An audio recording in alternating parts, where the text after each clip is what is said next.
Welcome, everybody. Looks like there's 40 people listening. Are there callings always for life? That's a great question. We'll start to answer. Let's see. James, see if you can call in. Here's James. Welcome, James, and my co-host for Sing Create January 2016. See if we can get you in here. Looks like he's coming in.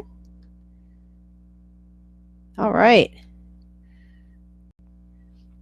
I see you coming in here. There you are.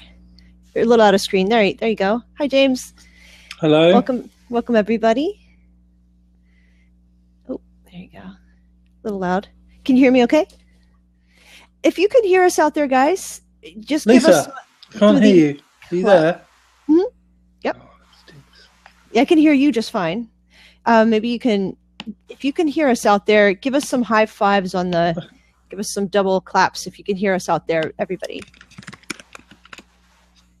And I can hear you just fine, James. Yep, I can hear you. I can hear you. Let's see if you can...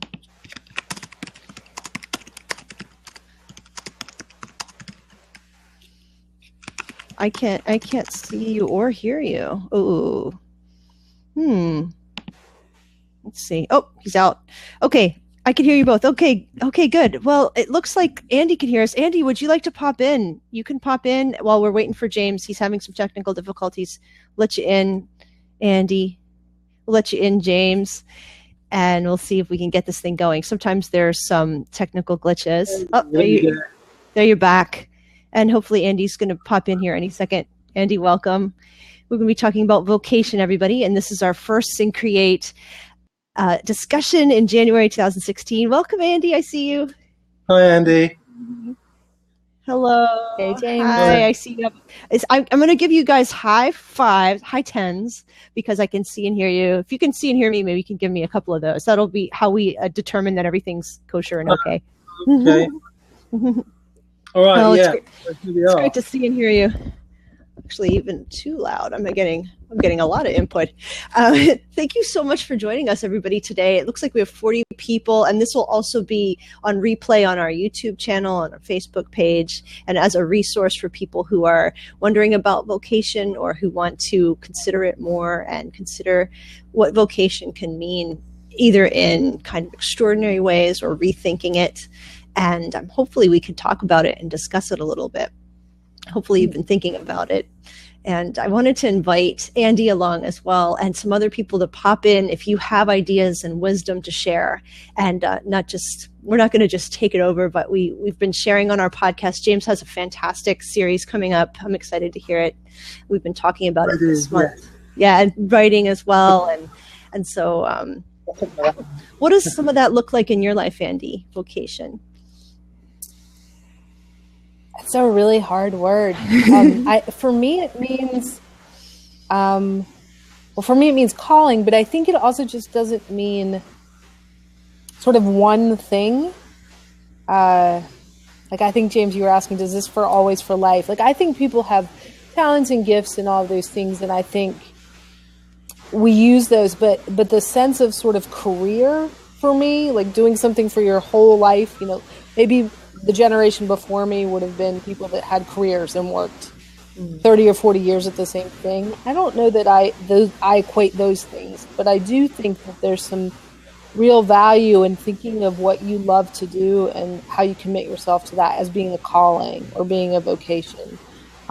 Just because there's some energy to be taken from that as opposed to thinking of it maybe as work, which has such negative connotations sometimes that it can feel like a burden instead of a gift. Off the top of my head, that's my thought. Yeah, I mean, I would say, are those questions I posted are really kind of really to get into thinking rather than firing questions, because I think there's questions that we need to talk about when it comes to calling, because I think there's a lot of I'm going to talk about this in my podcast series this week on my podcast. What is calling and is calling for life, and do we all have to make money out of it? And there's this kind of whole baggage that goes with it that probably doesn't need to go with it at all. And maybe the calling is not. It always has to be our job. It doesn't always have to be our career. It doesn't always have to be what it doesn't have to be for life. You don't have to have just one calling. Right. And part of that comes with the religious baggage that has been imposed on it, with like a priestly calling, where that would be a potentially lifelong calling. So like, do I go become a nun forever or priest forever? And it's kind of like God, this big imposition of God's calling on your life. And so people are weighing those obviously very heavily in prayer and with wise counsel. And so that trickles down to laity and everything else, that we put these dramatic impositions on us, but that it actually doesn't have to, the pressure doesn't have to be like that. It can actually be what's just very meaningful that I need to include in my life somehow every day or every week. And I think rethinking it will be really helpful to help us make a difference just in that little corner of our world. I think that's what you've been driving at too, James, and some of the things that you've been offering up. That's right. I mean, I mean, there's this big emphasis on my career has to be my job, it has to be my career, and it has to impact loads of people, and let people have to know what I do, and then I fulfill my calling, then I succeed. And I think that's a complete lie. Somebody can be called to do something really small, that maybe probably no one will know about, but if you're doing it, it's what makes you come alive. Like, it's something already inside of you that maybe sometimes you don't really know it's there, or you don't listen to it, or whatever. But if you don't do it, then something inside of you will die. All sorts of different things. And Miss Gilbert talks about this in the book I've been reading, the first book is Magic, about creativity, and he talks about it when it comes to creativity, but I think it's about the same about you have to listen to what's going on inside, and follow your curiosity and listen to it, those little questions that are going on in your head about, why don't I try this? I always wanted to do this. I'm interested in this. Why don't I just want to see what it's like? I like doing this. I enjoy doing this. I'm going to start thinking when I do this. Yeah, I've got a talent for this. Well, I wanted to ask you too, Andy, when a lot of people come to you for editing or for writing, coaching, and things like that, and these are people, and you might fall in this category too, where that if writing were suddenly taken away, or you couldn't use your hands anymore, maybe you'd write with your eyeballs because it's that important. You know what I mean? It's like, it's something that is so part of your soul or your way that you express yourself in the world, that it does classify in that category as calling it why you feel you're put into the world to communicate. And maybe, do people come to you and say, I have to do this. This is why I'm in this world. And, how do you approach that with them? Yeah. I mean, I think there are people, when it comes to writing, or probably for anything, there are people who do things as hobbies, and then there do things as callings. And, I think a lot of people come to me and say, I don't feel well if I don't write, or I don't understand something if I don't write it out. Joan Didion has that famous quote of, I don't know what I think until I write it down, that sort of thing. And I always link that to calling, and that doesn't necessarily mean publishing, in my vocation, it doesn't necessarily have anything to do with making it public, but it might very well have to do with how you process the world and how you come to understand it. And I think that is one of those indicators of calling. I mean, whether your calling is sort of, I will be a painter, I want to be the next Van Gogh, or it's, my calling is to work with preschool kids. I really like to teach children how to use scissors. I think that there's just profound levels. Maybe levels isn't even the right word because it implies a hierarchy, but just profound channels, that would be a better word, of calling in the world. And there's a way that we are not our best selves when we don't answer that, when we don't work into that. Yeah. And I think, would you agree too? I'd love to hear both of your take on this, that calling isn't, now some people say, if I were stranded on a desert island, I would still do my calling. Like even if no one saw it, I would still do it. But that part of calling has to include it has to include a recipient of it, in that, yes, you would write if no one else was there, but that it makes it complete when there's a recipient of that thing. And in service, that relates to, for instance, someone who's called into ministry or nursing or like a medical something, that yes, you would still do it if no one said you had to, or no one in a way existed. It would just still there be implanted in your heart, but that there has to also be a recipient. And I'd love to hear like both of your opinions on that. You could jump in and go, James. James. All right. Okay. One of the things that as I've been reflecting on this is like, sometimes what we're called to do is something we're already doing one way or another. So it might not be actually like say it's writing. It's like I'll use my example. It may not be that you're writing blog posts or writing books or whatever, but something you're doing in your job where you feel most alive involves writing, and you find yourself doing a lot of stuff which involves writing, and that's what you're driving at, and that might already be going on. So you might already be doing what you're called to do, you just don't realise what you're doing. So like, if you're, say, hypothetically trapped on a desert island, yes, I would still write if I could. And I do think there's an element of like, yes, we're called to do things that benefit other people. We're called to, do what we're called to do, whatever that is, and for the benefit of the world. As a Christian, like, I believe calling is like something that is something that God gives us to share with other people. And that might be one other person, it might be a million other people, but our job is just to be faithful to what God calls us to do, and then let God take care of the results, kind of thing.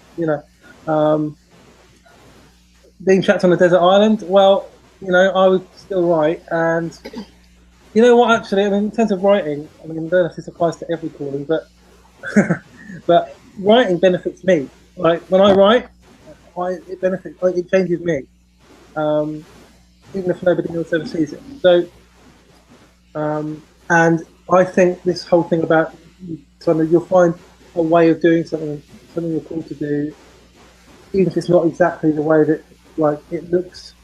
So I don't know.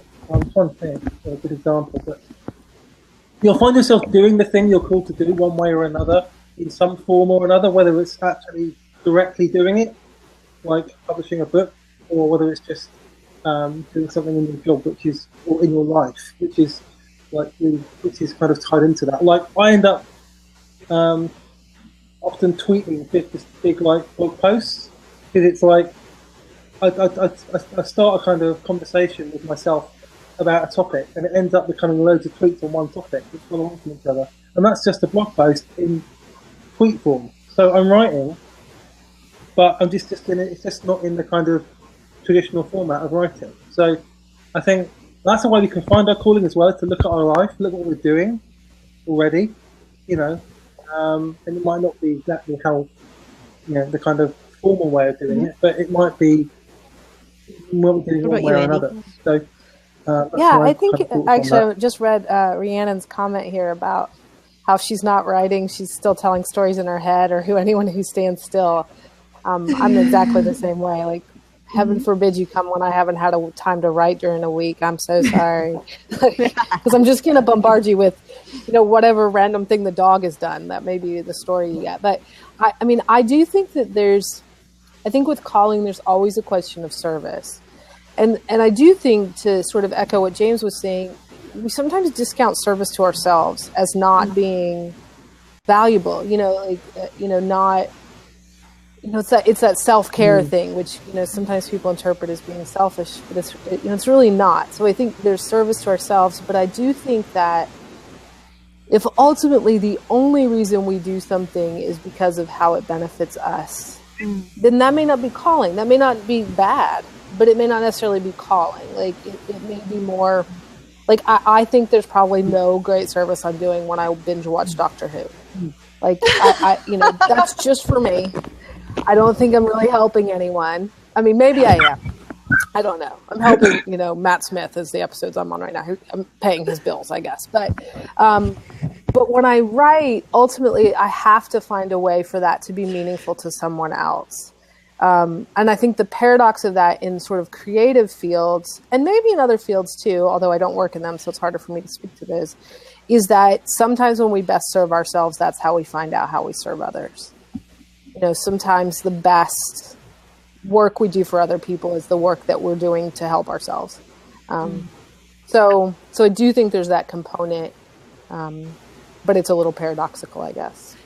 One of the things that really struck me is this poster, and it's so banal that it shouldn't even have struck me, but it said, once you stop caring what other people think, then you're ready to start. It should have even struck me as profound, but it did, because it hit me exactly when I needed to hear it. And it's because for things like broadcasting twice a week, and you can get really afraid, and once you put it out there it goes, right? And you can't take it back, and you can sound strange out there. You don't like the sound of your voice, or you don't like how you said something, and you can't unedit it once you send it out there. It's not like a blog post. You can actually go back in and edit it. Maybe no one will even remember what you said, how you wrote it down. Once it's out there, sort of in the ether, there it goes. And you can really care about how you sound and what you're saying. And once you stop caring what other people think, and you lose some of that fear, and you just say, you know what, screw it, I am just going to put it out there, and I don't care what people think, then you're actually ready. And that's, I think, when you step into this vocational thing where you're like, I'm ready to do this, like you said, Andy, for myself.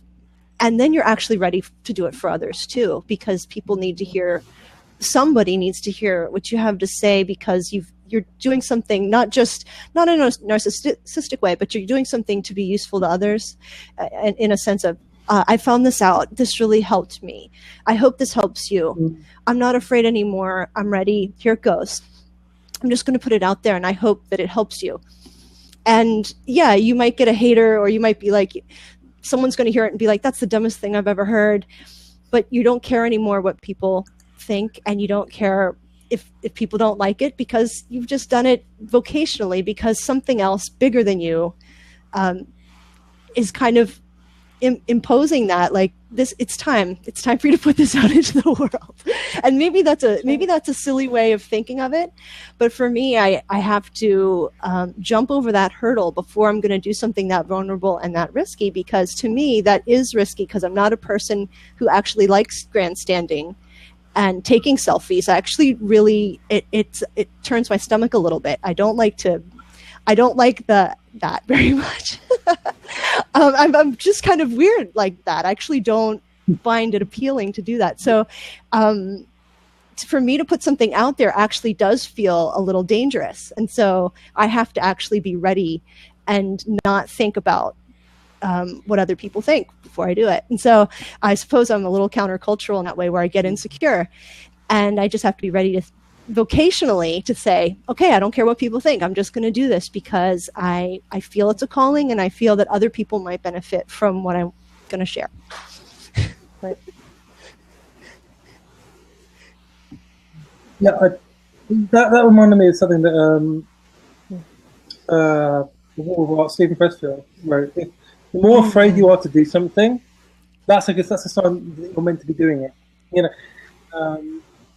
And that we need to push through that. And one of the things that I've learned is that pursuing your calling takes courage, and just the act of choosing to risk following your calling makes you a success. That's it. If you've done that, then you're already one step ahead of a lot of people, because some people don't listen to that, don't listen to their calling, don't listen to those things inside of them, and they stay in security and safety, and then eventually they kind of have to live with the regret of that, and something inside them dies, and that's really sad. But it's an act of courage just to step out and embrace your calling in the first place. You know, whatever their result is doesn't actually matter, to be honest. Yeah. I'm curious too, since we're doing this live and people are watching live, if you have the ability, not everybody will, but if you have the ability to type what you think your calling is in the message thing, I'm very curious to see what do you think is your calling? And if you don't know what it is, just put a question mark. And if you think it's writing or if you think it's helping, I did recently on my podcast the 3 main categories that I think calling tends to fall into, which one is making a difference or an impact in the world. One is fixing problems or solving problems or fixing things. It's kind of another general category. And then the other one is like helps and service. And if you think it falls into one of those categories, you could put that down. If you don't know really specifically, but you could put it in one of those. Or if you already know, you're like, you know what, I'm a doctor. Boom, I totally know this is why I was put in this world. I'm really curious to see what some of those things are. And I know Andy might have brought her posse along and you'll be like, writer. but I'm kind of curious if you think you know what it is already, that you put it down, because I think it might be, and it can shift. You might be like, my calling in this world is to be a mom, or my calling in this world is to be the best friend ever. I'm an awesome friend, and I know that I'm a friend to others, and that's why I'm here. And it's gonna shift, I think, also in seasons. Have you felt that too, Andy, that it's gone like this and it's shifted? Or yeah, I mean, I've always done stuff with words, but I was a college professor for a long time, and that was, I mean, shout out to all the college professors out there, because people think it's like a cushy job, and really you're working like 60 or 80 hours a week and sitting in meetings and grading papers. So, but that wasn't, that was my calling then, and it's just not now. I mean, now I write and I farm, and apparently I don't remember I'm going to be on video, so I don't even fix my hair in the morning. But, you just do this, and the way calling looks, even if it's sort of fundamentally the same thing, I think the way it looks shifts. You know, I don't have children. If I have children, this is going to look very different. You know, the way I do my life is going to be very different.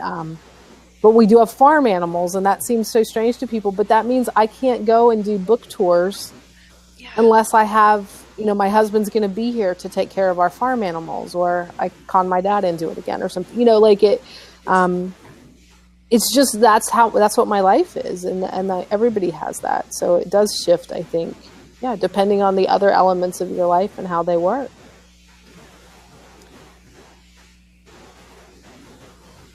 Can I add to that as well? I think there's a danger when you say, okay, what is your calling? And it's like, I have one calling.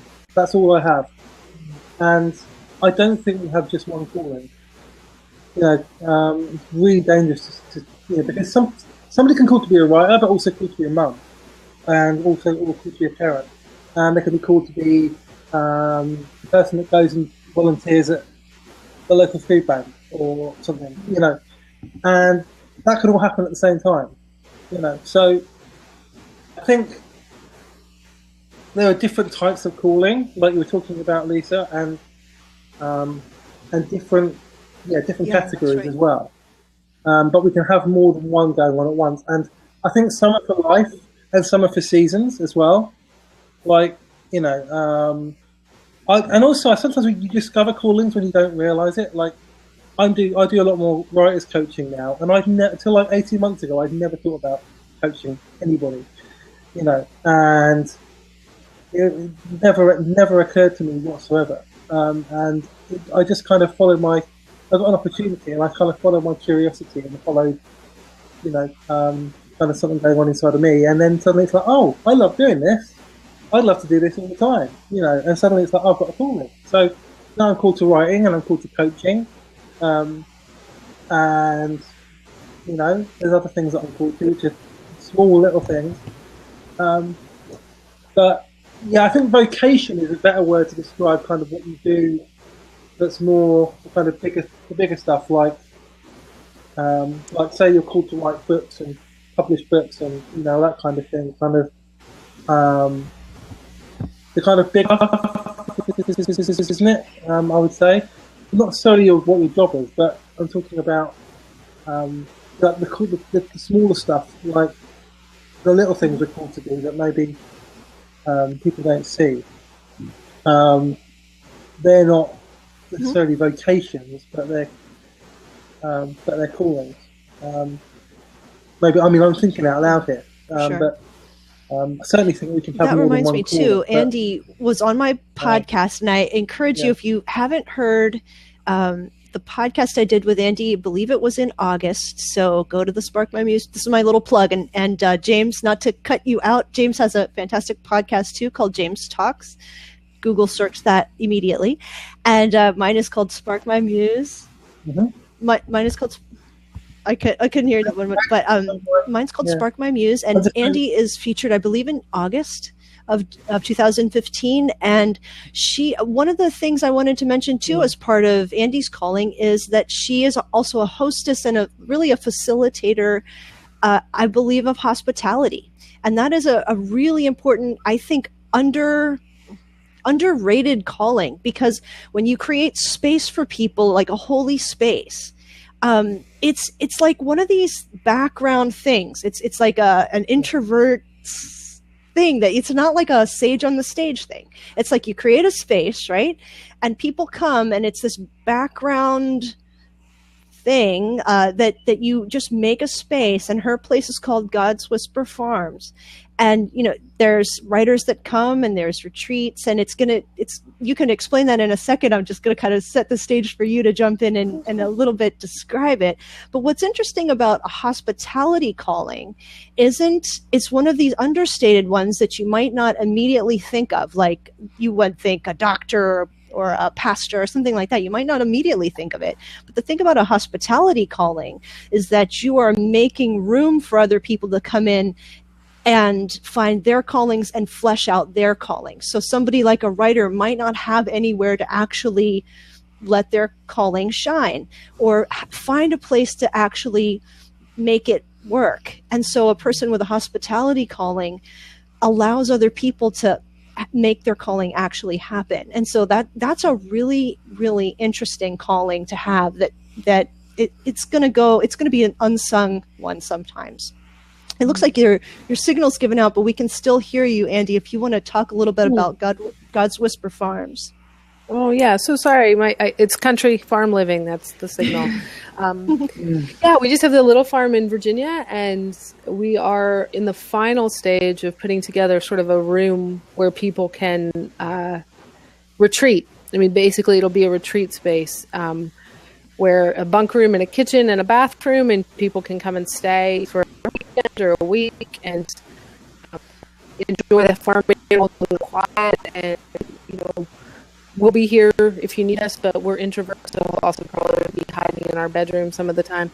But just so you can get away. So many times, I just talked to someone this week that was saying, I can't get my head focused because they had small children and there's things going on in their lives. And I said, you can come here, and we don't even have internet. Like you can't even get on Facebook here. You could get it on in the house, but not where the retreat space is. So, yeah, I mean, and it is, I love that, Lisa, the introvert's way of sharing, because I am not, I'm not a stage person. I'm not a big performance person, but I really believe that this is something that was given to me as a calling, and sometimes I don't love it, but it is, but it also feels very right. And so far everything is coming together really well. So, yeah.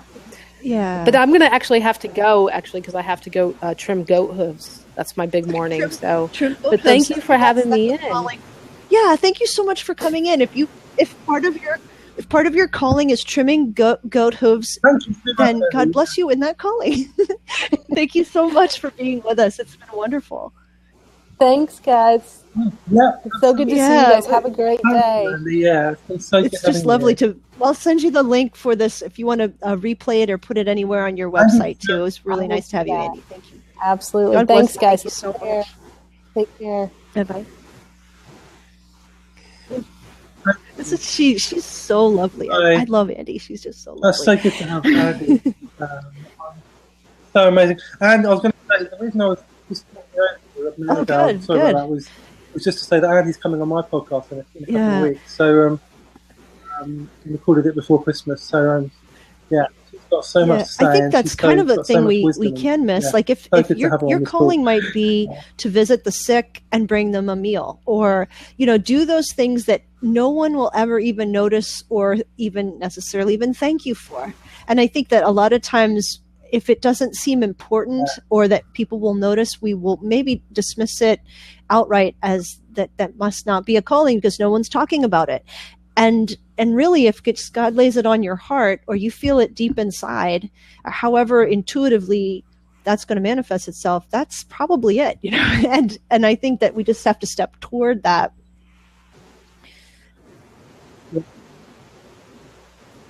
Yeah. I read a story in a book once about a guy who used to go to meet the most needy people in his area, and he would set them up and give them some food and sort of set them up and kind of so they could get themselves on their feet again and get their lives going again. And when he died, and nobody knew who he was quite anonymous, and he wasn't well known or anything like that. And wow. But at his funeral, his funeral was absolutely jam packed. And the guy who told the story said, like, when I got to his funeral, it was like he asked somebody, how come all these people know who he is? Like, how come his funeral was so packed? Like, I didn't think it's like he helped all the people that he helped. All the little things that he did that almost nobody saw. He was just faithful to what he was taught to do, which was to help all these people. And he had a major, this profound impact, and almost nobody knew who he was.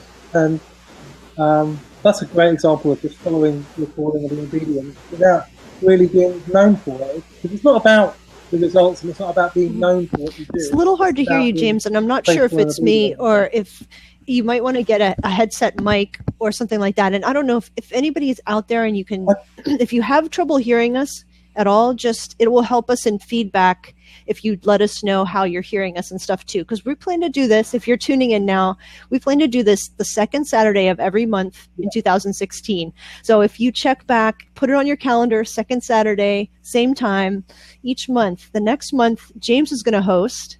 And we will, if you don't have the link yet, James, we will get it up as soon as possible on the SyncCreate Twitter. It's SyncCreate01.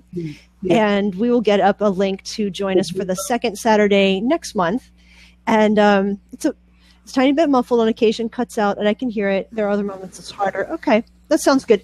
Sometimes it helps to have a mic close to your mouth. And that'll help. And we want to talk about the theme of the month every time. And the whole point of SyncCreate is that we create things together, whether it's a blog post, a movie, a little movie that you might want to do, anything you want to do that sort of stays on the theme that we can all share together and benefit from each other together as we're all thinking about the theme in the month. And it's not like you have to make something every day or you have to do something all month.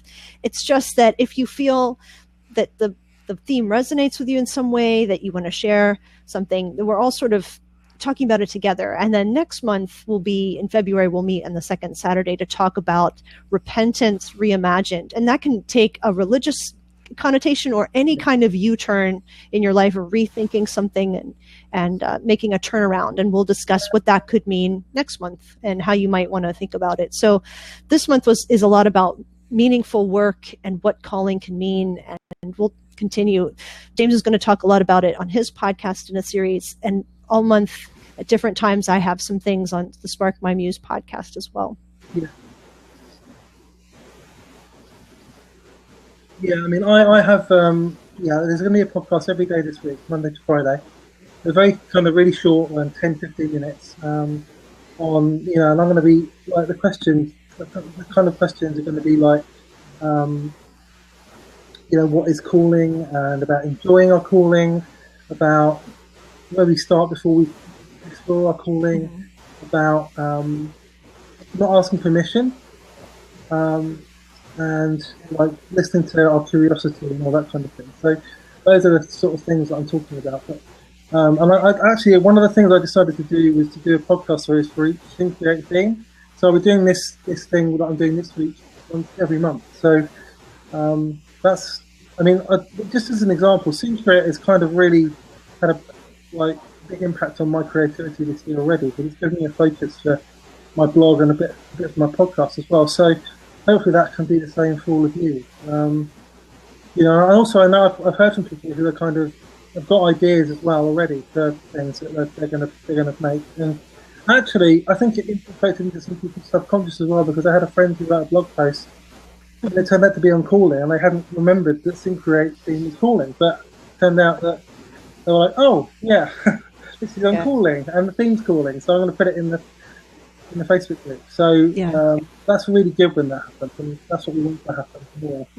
With Seem Create, that it inspires people and it gets people thinking. And this Friday I released a podcast with Tammy Perlmutter, who lives in a commune. She is part of the Jesus People USA intentional community in urban Chicago, in uptown Chicago. And she lives with her husband, she lives in a 9x9 room, which is part of the Chelsea Hotel in uptown Chicago. And there's about 250 people that live there, and they are, in her vocation, she believes, is to be downwardly mobile and to reach out to the poor and to the people who have the people who are outcasts, and to reach out in women's ministry. And she lived in foster care for 13 years, really she was a lost girl, had no home, and was very, only saw her true family just once in a while, and really didn't belong anywhere, and was couch surfing after she aged out of foster care. She would just couch surf for about a year and a half after she dropped out of college. And so being part of belonging in a community and communal living is a calling in life too, because when you're sharing everything in common, your money, your future, your food, your shelter, everything, you can't just kind of do that. You have to be extremely committed, and that has to be a calling, because you can't try it out. You have to really decide, this is part of how I see my life playing out long term. And so we're going to do, actually, if you listen to it and you actually have questions, how does community life play out in specifics? Like what if there's someone who's manipulating someone in the community? What if somebody brings in drugs? How does that work? You know, how does it play out specifically? You can actually tweet questions to her, and we're going to do a follow-up episode on that, because her calling is a one that most of us have never had a real contact with. And how does communal living work out in practical terms? So I'm kind of inviting people to send her actual specific questions that we can do a follow-up episode. But her calling is really an unusual one, because most of us have no real contact with what communal living or community in a really practical sense is actually all about. We talk about community. Oh yeah, community is great. But do we actually share anything in common, really? You know, maybe we share a train sometimes, or, but do we share possessions? Do we share a common purse with anyone? Not really. We don't really live in community. We live kind of near people. But it was really interesting to talk with her, because communal living is an extremely different way of a shared life. So there's a lot of interesting ways to look at vocation, and common life is definitely one of those more unusual ones. Oh, are you still there, James? Looks like you're frozen. I don't know if we lost you or what. Sometimes we have glitches with Blab, and I don't see you moving whatsoever. Oh, you popped out. So if any of you wants, you're cut out, but we're having a little technical difficulty. See if you can pop back in. I'm I'm not sure. I'm back now. I can hear you a little bit, but I can't see your picture here. So hopefully it'll kind of regain itself. And if it doesn't, we'll just have to cut it short. But it has been a pretty interesting episode. Hopefully we can get the replay up too. And if we have to cut it off here, we've done about 40 minutes, which isn't too bad. I've seen you've totally popped off the screen now. So if you have any questions about calling or vocation, or you want to create something about what calling has meant for you or what it could mean, communal living would be great with the right group of people. Exactly. The trouble with people is that people aren't perfect, and the good parts are really good, but people are messy. And as soon as you get people together, then you my inner introvert is dying at the thought. I know. Be like, I need my space. I know. I think it would be great for the good parts because I'm a social person. But then when you've had enough, like you've had enough, right? I know.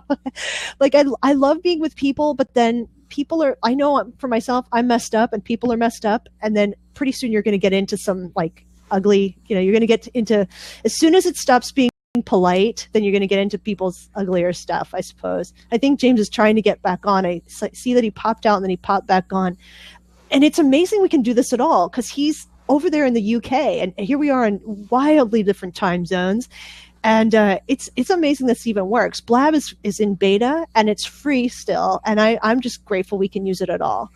I love being with small groups of people. Once you get over 6 to 10 people, then conflicts arrive. I totally agree. And even with 6 to 10, as soon as it stops being polite, you realize everybody's weird as soon as you get to know them more deeply and you realize their junk comes out. I'm an ambivert, so my extrovert faces would love that, but I'd have to hide more days than not. Oh, I totally agree. That's great. That's so funny. I'm you know what? I'm totally like you too. I've taken the Myers-Briggs test, and my Myers-Briggs letters are ENTP. So extrovert, intuitive, highly intuitive, thinking and perceiving. But my extrovert, as I get older, is lowering, and I'm getting instead of being like life with a party, yay, I'm kind of like, I need a smaller group of friends. People are wearing me out. I'm an INFJ, so I'm an introvert, definitely. I'm INFJ, okay. Living. There's not many of us. I would much prefer being in a really small community, like not many people at all. Like when it gets to any more than like literally 3 or 4 people, I kind of start to get a bit uncomfortable, And I can, you learn how to do it. You learn how to be around bigger groups, but you're much more comfortable with smaller groups. That's really funny. I like what he wrote here. He says, I can't tell what your real name is. I'm sorry, DBJIV. I'm sorry, that post as well. Yes. I'd build myself a private hidden treehouse or something childish like that for my man cave. Yes. Yeah, I think you're not alone. I think there's a lot of let me have my man cave thing, and I kind of get that too. Sometimes it's like especially for like, I'm a mom and it's like, Calgon, take me away. No, further away. Yeah. Oh yeah, I know. That's so funny. All us guys like our man caves. That's very go away and have our own space, Yeah. we need our breaks and our sabbaticals. I was thinking that too, in terms of work and vocation, that I've been trying to think of the new year and how do I do work now that I'm doing podcasting where I'm releasing podcasts twice a week. I've made a lot more work for myself. So I've thought about making sure I'm scheduling. I'm going to try to schedule the last week of each month as like a sabbatical week and making sure I do not schedule interviews for that week and I don't write that week. And I'm really offline a lot more that week because if I don't make a boundary for myself, no one else will. And just taking care of myself. It's kind of obviously not a man cave, but it's kind of like my woman cave week because if I don't create the sabbatical and create that self-care, I can't do well in my vocation. And I think my vocation, this podcasting and this broadcasting live stuff too, is all part of that. And it has to be seen as a precious thing that you defend because if you don't, things encroach and you really can't do well by it.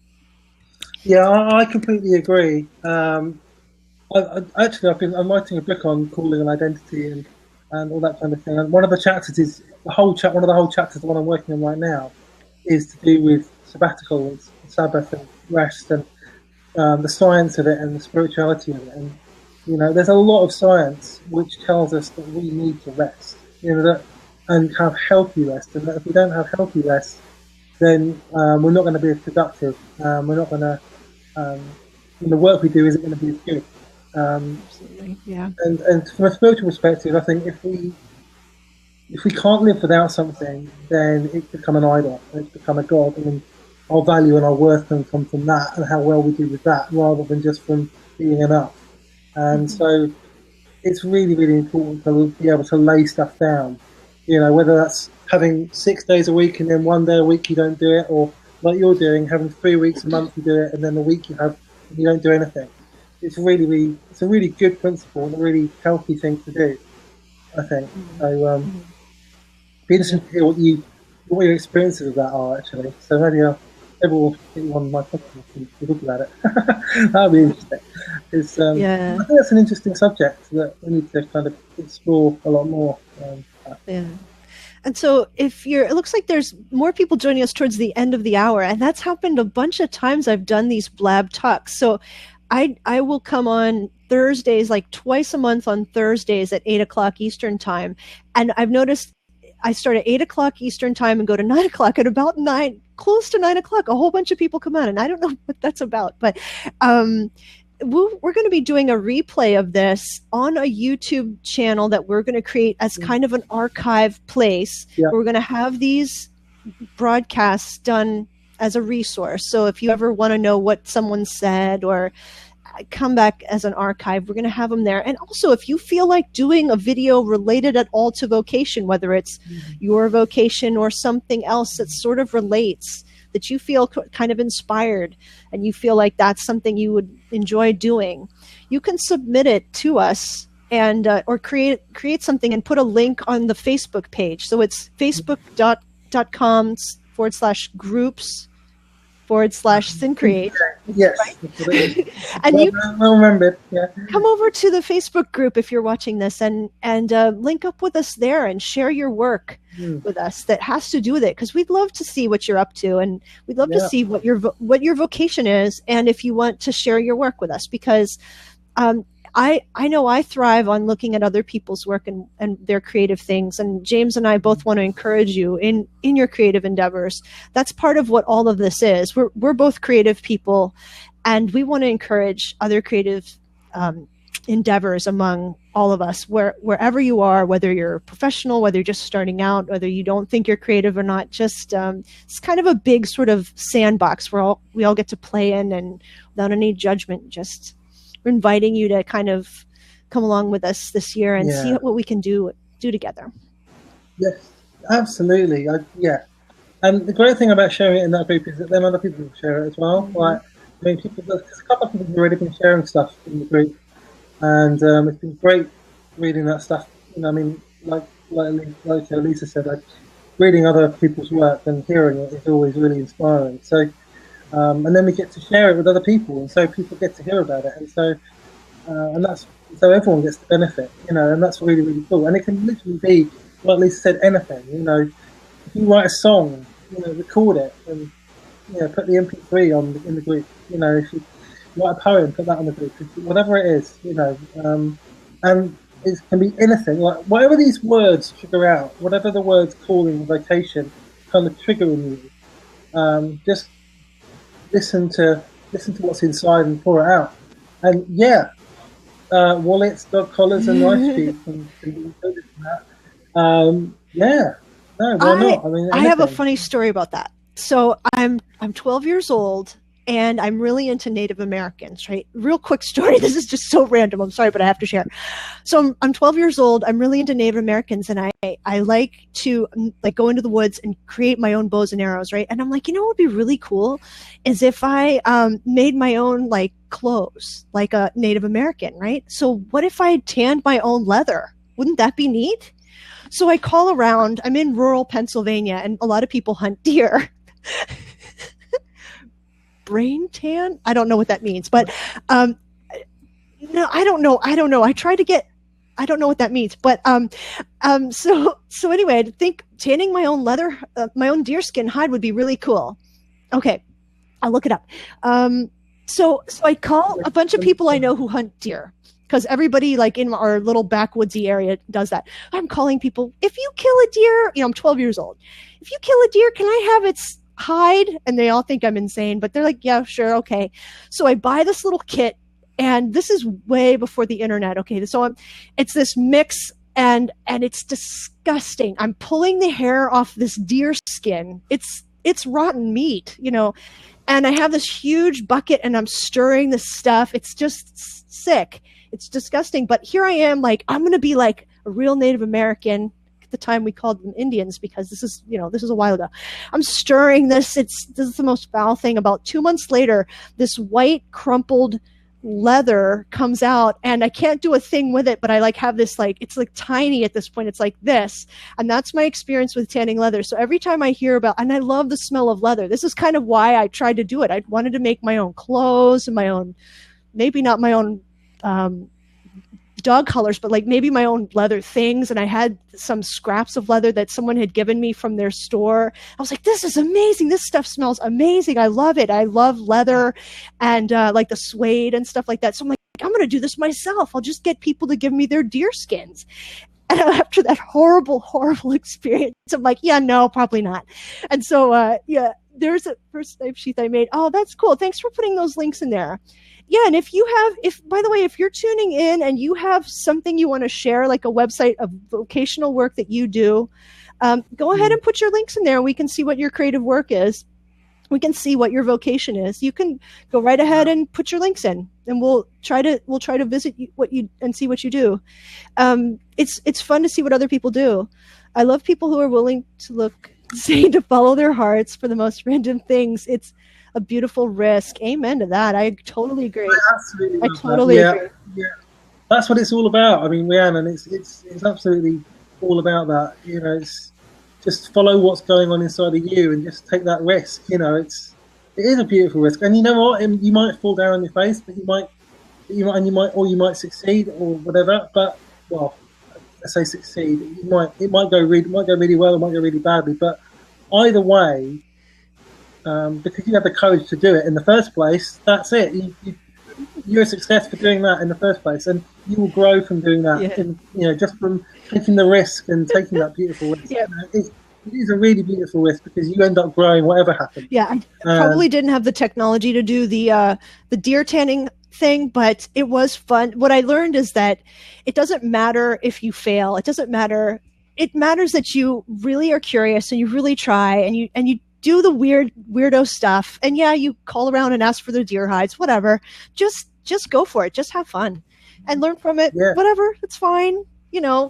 We build up calling too much. I think we have to be serious about it all the time. It's got to be I've got to be very, very serious about this. This is my life's work. This has got to be my job. And it's like, no. Let's have a bit of fun. Yeah.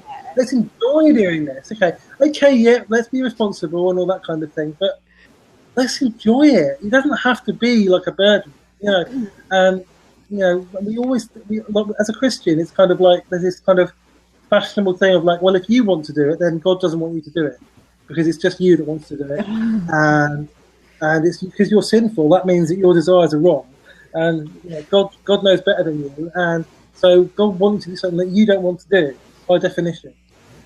Which kind of for me kind of ignores the whole idea that God made us in the first place, and what the Bible says about God putting desires in us.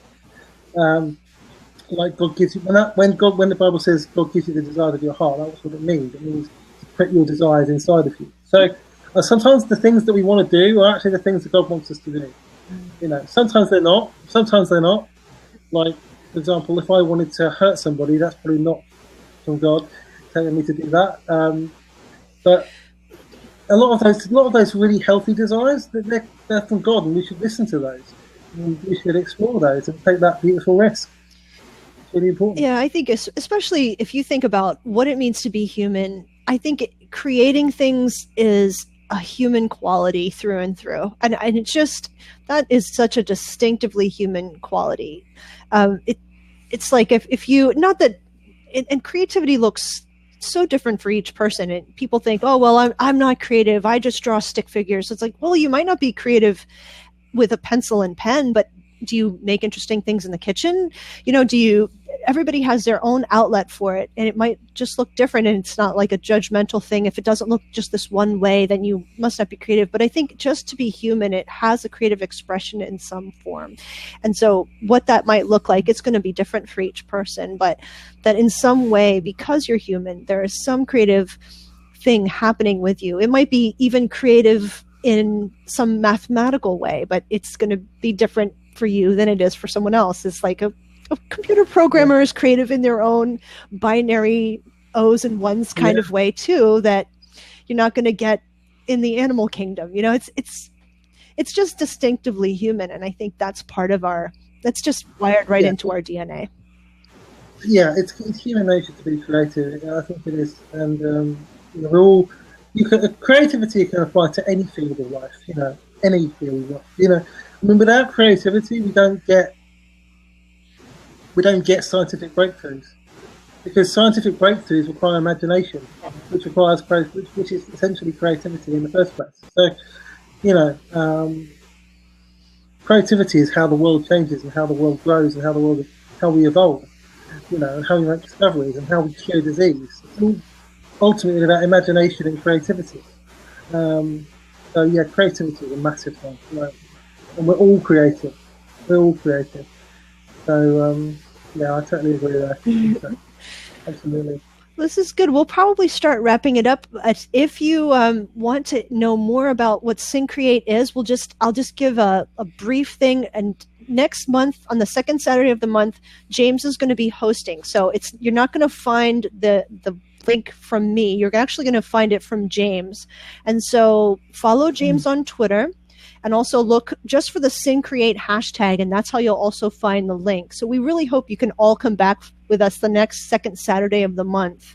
And Syncreate will be a different theme each month for the entire year of 2016. And we're just going to have different discussions each month and kind of talk about our themes and see what you'd like to create and talk about together. And I think it's going to be a lot of fun. We don't know exactly how it's even going to unfold yet. And we're just going to have fun with it and see how it works. Do you have any closing remarks or things that you think I forgot or we should mention? I think what I want to say is that I just want to offer a word of encouragement, really, to just not be afraid to listen to what's going on inside of you, and to not be afraid to risk following your calling, and to not wait to get permission from people all the time, and to enjoy your calling, and to go out there and just explore it, and just accept the fact that you might fail, it might not work, but at least you won't die not knowing whether you could have done that or not. Mm-hmm. And also I just want to get this thing that I just really want to reiterate as well, that calling doesn't have to be our day job. It doesn't have to be what pays the bills. It doesn't have to be it doesn't have to be for life. So don't feel that pressure. I just want people to be free to explore their calling, their callings, and to take that risk, because I think that's when we're living out our callings, we can become fully alive. I think it's when we can become fully ourselves, and so I just want to encourage people to do that, and that might be creating something this month to do with calling, so just do it. Take that risk, that beautiful risk. I love that phrase, beautiful risk. I'm really looking forward to really looking forward to hearing from some of you in terms of what you might create in terms of calling this month. So if you create anything, whether it's even like a Twitter post, a little poster or something like that, a blog post, short story, anything you want, if you put the hashtag Syncreate and put it on Twitter or some way we can find you, send it our way and we'll take a look and we'll try to spread it around and share it as well.